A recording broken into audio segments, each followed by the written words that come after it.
유병국 충남도의회 의장이 11대 의회 전반기를 마무리하는 기자회견을 열었습니다. 성과와 아쉬운 점을 포함해 학생 인권조례 찬반 논란 등 현안에 대한 입장을 밝혔습니다. 황선봉 예산군수가 민선 7기 2주년을 맞아 출렁다리와 음악분수 등 관광 분야의 성과를 가장 보람된 일로 꼽았습니다. 서해선 복선전철 삽교역 신설은 아직 확정되지 않아 아쉽다고 밝혔습니다.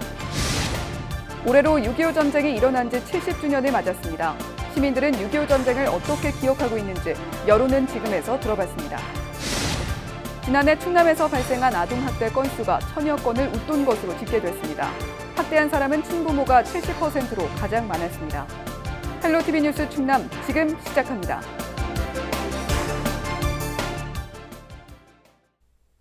여러분 안녕하십니까? 헬로티비 뉴스 충남입니다.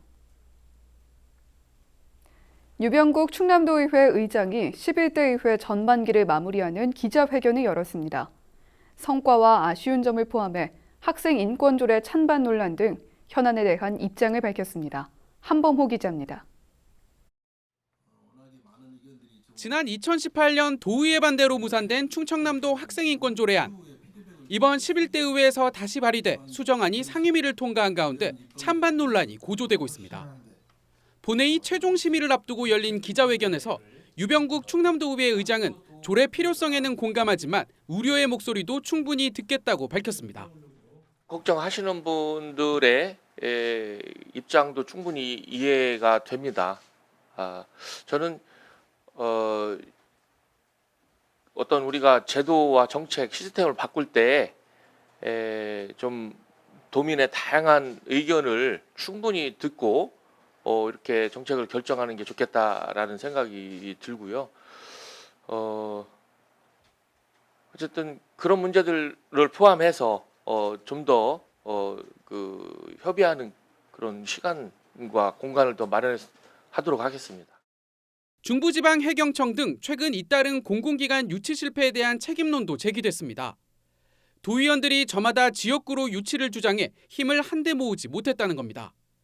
유 의장은 이런 지적을 받아들인다면서 현재 충청권이 유치전에 뛰어든 국립국가고원 분원만큼은 시군을 따지지 않겠다고 강조했습니다. 지금 충청권 말고도 다른 지역 저쪽 호남이나 영남에서도 분원 유치를 주장하고 있는 것 같아요.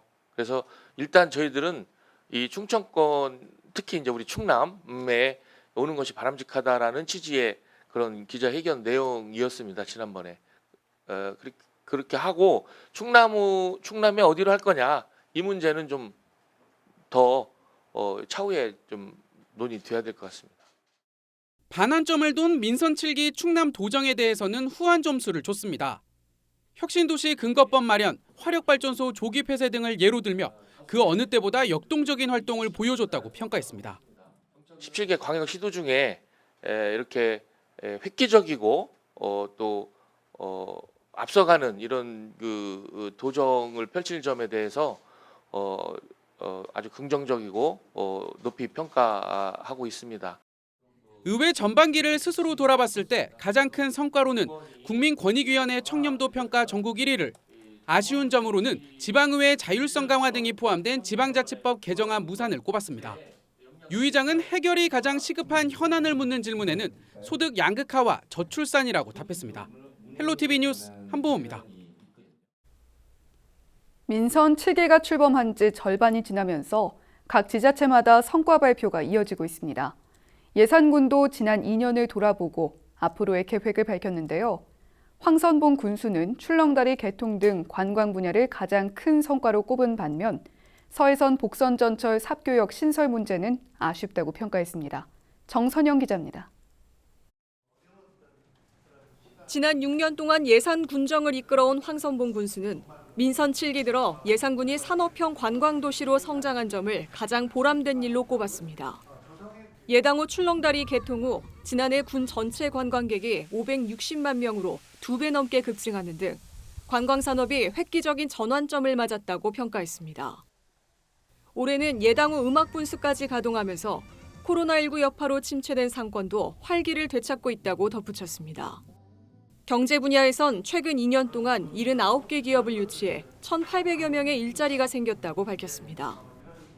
우리 예산군이 이 관광 분야 또 산업 분야가 이제 조금씩 정착이 돼 나가지 않나. 그래서 군수가 당초에 제창했던 산업형 관광 도시가 이제 조금씩 성과를 내면서 성공할 수 있는 그런 희망을 갖고 있다. 예, 거기에 좀 보람을 일부 갖고 있다는 말씀을 드리고. 충남 홍성과 경기 화성을 잇는 서해선 복선전철 노선에 예산 삽교역을 신설하는 문제는 아직 결론을 내지 못해 아쉽다고 전했습니다. 올해 상반기 나올 것으로 기대했던 기획재정부의 최종 적정성 검토 결과가 하반기로 연기됐다는 설명입니다. 황 군수는 삽교역이 신설되면 예산에서 서산을 거쳐 태안을 잇는 서해안 내포철도 건설도 탄력을 받을 수 있다며 지역 정치권과 함께 정부를 설득하겠다고 강조했습니다. 서부권역의 발전되느냐 안 되느냐가 섭교 역사 하나의 큰 핵이 된다고 할 수가 있어요.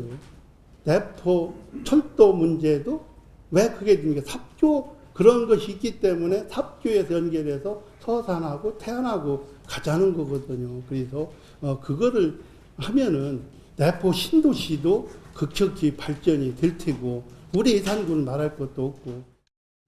농촌에서 산업형 관광도시로 도약하고 있는 예산군. 앞으로 풀어야 할 과제로 남은 서해선 복선전철과 서해안 내포철도 등 교통망 구축이 지역 발전의 관건이 될 전망입니다. 헬로티비 뉴스 정선영입니다. 충남도가 석탄 화력 발전소 단계적 폐쇄 피해를 최소화하는 데 속도를 내기로 했습니다. 충남도는 24일 도청에서 도의원과 시민단체 관계자 등이 참석한 가운데 석탄 화력 단계적 폐쇄 연구 용역 중간 보고회를 열었습니다. 참석자들은 석탄 화력 발전소 관계자 맞춤형 일자리와 발전소 지역 환경 복원, 문화 관광 자원 활용 등을 주제로 의견을 나눴습니다. 국내 석탄 화력 60기 가운데 절반이 충남에 있으며 지난해 정부는 먼저 보령 화력 발전소 1, 2호기를 오늘 12월 폐쇄하겠다고 밝혔습니다. 충남도가 코로나19 여파로 힘든 보령과 서천 지역 소상공인을 위해 대출금의 이자를 지원합니다. 충남도는 한국중부발전이 있는 보령과 서천 지역 소상공인을 비롯해 소기업과 사회적 경제기업 종사자 등을 대상으로 대출금의 최대 2%까지 이자 보전금을 지급하기로 했습니다. 이번 혜택은 한국중부발전이 충남신용보증재단에 기부한 2억 원의 재원으로 마련됐습니다. 올해로 6.25 전쟁이 일어난 지 70주년을 맞았습니다. 시간이 흐르면서 6.25 전쟁이 잊혀지는 것은 아닌지 우려가 나오는데요. 시민들은 6.25 전쟁에 대해 얼마나 알고 있고 또 어떤 생각을 갖고 있을까요? 취재 김단비 기자입니다. 올해는 6.25 전쟁 70주년이 되는 해입니다. 우리 민족의 아픈 역사이자 꼭 기억해야 할 역사이기도 한데요. 시민들은 6.25 전쟁에 대해 어떻게 생각하고 있을까요? 여론은 지금에서 들어봤습니다. 거리로 나가 시민들에게 6.25 전쟁에 대해 물었습니다. 전쟁이 언제 발발했는지, 당시 임시 수도가 어디였는지 질문을 해봤습니다. 6.25 언젠데 몇 년도야? 1964년 맞죠? 65년 아니야? 아니 그 광복인데.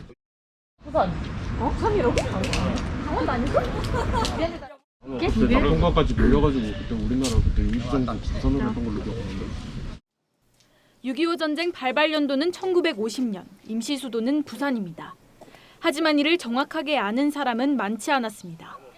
또 학교 수업보다는 영화나 다른 매체를 통해 6.25 전쟁에 대해 알게 됐다는 답변도 나옵니다.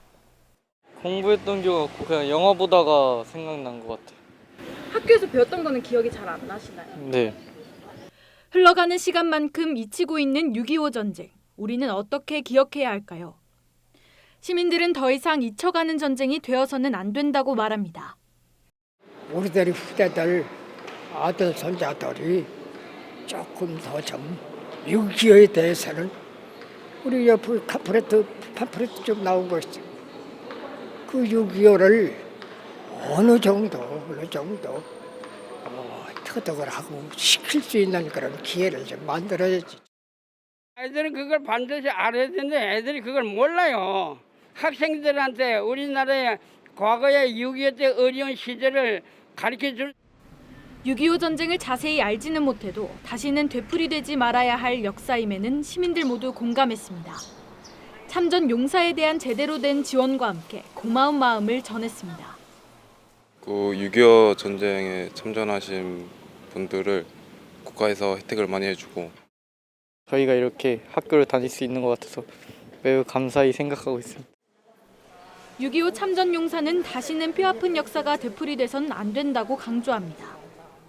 절대적으로 안 되지. 절대적으로.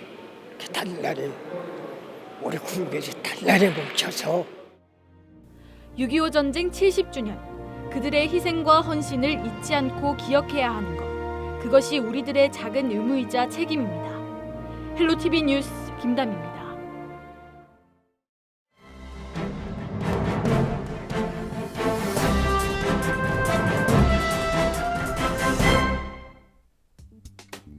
신문브리핑 충청투데이 기사입니다. 양승조 충남지사가 차기 대권 도전을 시사했습니다. 양 지사는 23일 도청에서 열린 민선 7기 2주년 기자간담회에서 최근 거론되고 있는 대권 도전설에 대해 정치적으로 선택의 폭이 매우 좁아졌다며 차기 대권 도전 가능성을 내비쳤습니다. 이 같은 발언은 4선 국회의원과 국회 상임위원장, 오랜 당직 생활, 여기에 도지사까지 모두 거쳤기 때문에 더 도전할 수 있는 정치적 선택은 대권밖에 없다는 뜻으로 풀이됩니다. 여기에 현재로서 유력하게 거론되는 충청권 잠룡이 없다는 것도 이 같은 해석을 뒷받침합니다. 양 지사는 이날 이제 민선 7기 도정 전반기가 지난 것에 불과하다. 지금은 도정에 전념할 때라고 하면서도 당 생활도 어느 정도 했고 4선 국회의원에 국회 상임위원장도 지냈기 때문에 정치적 선택지는 매우 좁아졌다고 밝혔습니다. 그러면서 14년 의정 활동을 통해서 가장 넓게, 가장 광범위하게 실현될 수 있는 것은 대권이라며 현재 대권 주자로 거론되고 있는 여러 사람들 중 저처럼 당과 뒹굴고 함께 힘든 과정을 겪은 사람은 많지 않다고 말했습니다. 충청권 대망론에 대해 양 지사는 정치권이 영호남으로 양분된 것이 현실이라면서 어떻게 보면 중앙정치에선 충청이 영남과 호남에 비해 소외되고 변방지역이라는 인식이 많다고 설명했습니다. 그는 이어 충청권에서 뜻 있는 사람에게는 그 부분이 가장 어렵고 중요한 문제라며 지역에 기반한 정치는 사실 극복해야 할 과제다. 지역에 기반을 둔 정치가 아니라 인물이나 시대를 끌고 갈 수 있는 사람이 선택받아야 할 시대가 다가오고 있다고 내다봤습니다. 양 지사는 지역 주민들에게 먼저 인정을 받는 것이 가장 중요하다며 지역 주민이 인정하지 않는데 더 큰 일을 한다는 것은 있을 수 없는 일이라고 사실상 대권 도전 의사를 암시했습니다.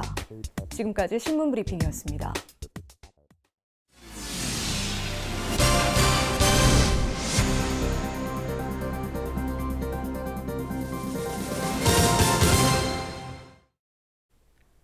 지난해 충남에서 발생한 아동학대 건수가 1000여 건을 웃돈 것으로 집계됐습니다. 지난해 기준 도내 아동학대 발생 건수는 1,400여 건으로 아동인구 1000명당 피해 발견율은 4% 수준으로 나타났습니다. 아동을 학대한 사람은 친부모가 70%로 가장 많았고 피해 아동 절반가량은 신체와 정서적, 성적 학대가 복합적으로 나타났습니다. 충남도는 아동학대를 예방하기 위해 오는 10월부터 11개 시군에 전담 공무원을 배치하고 2022년까지 모든 시군으로 확대할 방침입니다. 현재 충남에는 아동보호 전문기관 4곳과 학대 피해 아동쉼터 4곳이 운영되고 있습니다. 충남도 교육청이 원격 수업을 지원하기 위해 저소득층 학생 1000여 명에게 컴퓨터를 지급합니다. 지원 대상은 초등학교 1학년부터 고등학교 1학년 학생 가운데 가정 형편이 어려운 학생으로 대상자로 선정되면 데스크톱 컴퓨터와 모니터, 과제 작성용 소프트웨어를 지원받게 됩니다. 도교육청은 지난 4월 1차로 350대를 지급했으며 이달 나머지 1000여 대를 지급할 계획입니다. 저소득층 PC 지원 사업은 2010년부터 매년 추진되고 있으며 최근 5년 동안 2000여 명의 학생이 혜택을 받았습니다. 충남도 교육청의 지난해 예산 집행 잔액 비율이 역대 가장 낮은 것으로 나타났습니다. 도교육청의 지난해 회계 결산 결과 불용률은 0.97%로 역대 최저치를 기록했습니다. 이는 전국에서 두 번째, 도 단위에서는 가장 낮은 수준입니다. 집행 잔액을 뜻하는 불용률은 예산 집행 상황을 판단하는 대표적인 척도로 도교육청이 1% 이내로 진입한 건 이번이 처음입니다. 지난해 집행액 역시 역대 최고인 4조 700억 원이었습니다. 충남도 교육청은 예산을 적절한 시기에 집행해 교육 성과를 극대화했다고 밝혔습니다. 서산에서 생산된 마늘과 감자가 전국 대형마트에서 판매됩니다. 납품되는 농산물은 감자 80톤, 난지역 마늘 20톤으로 오는 29일까지 전국 대형마트 120여 곳을 통해 판매됩니다. 이번 납품은 코로나19 확산으로 각종 농산물 축제가 취소되는 등 어려움을 겪고 있는 농가들을 돕고 농산물 판로를 확대하기 위해 마련됐습니다. 충남도가 올해 시군별 위임사무 수행평가를 실시한 결과 아산시와 예산군이 1위에 올랐습니다. 위임사무 수행평가는 정부와 도가 위임한 사무에 대해 시군의 추진 실적과 성과를 평가하는 것으로 해마다 실시하고 있습니다. 지난해 실적과 성과를 종합평가한 결과 시 단위에서는 아산시가 가장 높은 점수를 얻었고 당진시와 논산시가 그 뒤를 이었습니다. 군 단위에서는 예산군이 1위, 홍성군과 서천군이 각각 2위와 3위를 차지했습니다.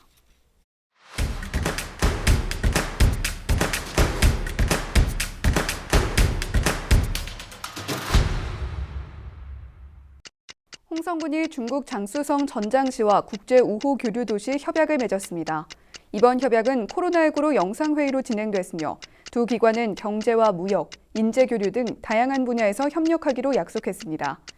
전장시 인구는 300만 명으로 상공업이 발달돼 있는 도시로 군은 다양한 시너지 효과가 발생할 것으로 기대하고 있습니다.